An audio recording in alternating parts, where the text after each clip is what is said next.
ನಿಲ್ಲಿಸ್ಬೇಕು ನಿಂದೆ ಈಗ ಎಲ್ಲ ನಂದೆ ಆಗ್ಲಿ. ಯಜಮಾನಕ್ಕೆ ಇನ್ನೊಂದು ಕೆಲಸ ಆಗ್ಬೇಕು ನೀನು. ಏನಾಗ್ತದೆ? ಅಂಬ ಸತ್ಯ ಗೋಮಾತೆ ಕೂಗಿತ್ ಹೌದಾ? ನನಗಿನ್ನು ಭಯಂಕರ ಒಳ್ಳೇದಾಗ್ತದೆ ಅನ್ನೋ ನಿರೀಕ್ಷೆ ಅನುಮಾನವೇ ಬೇಡ. ನಿನ್ನ ಯಜಮಾನಕ್ಕೆ ಏನಾಗ್ಬೇಕು ಕೇಳಿದ್ರೆ, ಈಗ ನಿರುದ್ಯೋಗಿಗಳ ಸಮಸ್ಯೆಗಳ ನೀನೆಲ್ಲ ದಾರಿ ಮಾಡಿದ್ಯಲ್ಲ, ಅದೇ ರೀತಿಯಲ್ಲಿ ನಮ್ಮ ಊರಲ್ಲಿದ್ದ ದೇವಸ್ಥಾನಗಳು ಗುಡಿಗೋಪುರಗಳೆಲ್ಲವೂ ಜೀರ್ಣೋದ್ಧಾರ ಆಗ್ಬೇಕು. ಆ ವಿಷಯದಲ್ಲಿ ನೀನು ಸ್ವಲ್ಪ ಮುಂದಾಗಿ ಹೋಗ್ಬೇಕು ನೀನು. ಹೌದಾ? ಹೌದೌದು ಪುರೋಹಿತ್ರೆ, ಆ ಕುರಿತಾಗಿ ನೀವು ಯೋಚನೆ ಮಾಡುವುದೇ ಬೇಡ. ನಮ್ಮ ದೇವಸ್ಥಾನದ ಜೀರ್ಣೋದ್ಧಾರದ ಕುರಿತಾಗಿ ನಾನು ಒಂದು ನಿರ್ಧಾರಕ್ಕೆ ಬಂದದ್ದಾಗಿದೆ. ಇದೇ ಬರುವ ಆದಿತ್ಯವಾರ ರವಿವಾರ ಸಾರ್ವಜನಿಕ ಸಮಾಲೋಚನಾ ಸಭೆಯನ್ನು ಕರೆದಿದ್ದೇನೆ. ಇದೇ ಸ್ಥಳದಲ್ಲಿ ಆಗ್ಬೇಕು ಸಾರ್ವಜನಿಕ ಸಮಾಲೋಚನಾ ಸಭೆ.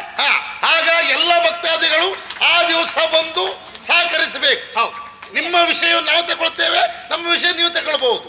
ಹಂಚಿಕೊಂಡು ಕೂತ್ಕೊಂಡು ಸಭೆ ಮಾಡುವ, ದೇವಸ್ಥಾನ ಜೀರ್ಣೋದ್ಧಾರ ಮಾಡುವ. ಏನಂತೀರಿ?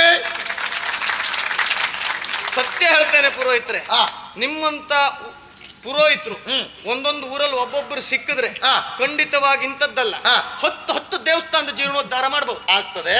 ಹೌದು, ವಿಶ್ವಾಸ ಉಂಟು. ಆಗ್ಲಿ. ಯಾಕೆಂದ್ರೆ ನಮ್ಮ ನಾಡಿನ ಜನ ಯಾವ ಕಾರಣಕ್ಕೂ ನಮ್ಮ ಕೈ ಬಿಡುವುದಿಲ್ಲ ಅನ್ನೋ ವಿಶ್ವಾಸ ಉಂಟು ನಮಗೆ.